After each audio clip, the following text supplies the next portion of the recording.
আফ্রিকার বুকে বেঁচে থাকার লড়াই শুরু হয় সূর্য ওঠার আগেই।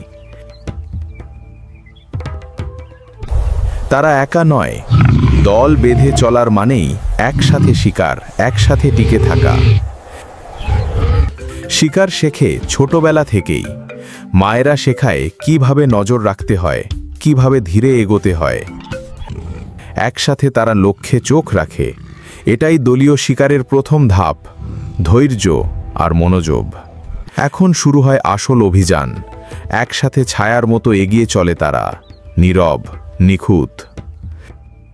এবার আর কোনো দেরি নয়, এটাই সেই মুহূর্ত। দৌড়, ছোঁ মারার আগেই ভয় ছড়িয়ে পড়ে শিকারের মধ্যে। শিকারের এই মুহূর্তেই বোঝা যায় এটাই একসাথে থাকার শক্তি। প্রতিটি সদস্যের নিজস্ব ভূমিকা আছে। এখানে শক্তি সব নয়, শৃঙ্খলা আর বোঝাপড়া এই দলের মূল শক্তি। শিকারের পরে আসে প্রশান্তি। দল যখন একসাথে বিশ্রাম নেয় তখন বোঝা যায় এটাই তাদের জীবনযাপন। প্রতিটি ভোর এক নতুন শুরু।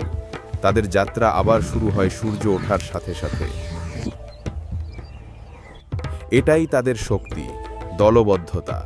আফ্রিকার এই শাসকেরা জানে একসাথে থাকলেই তারা অজেয়।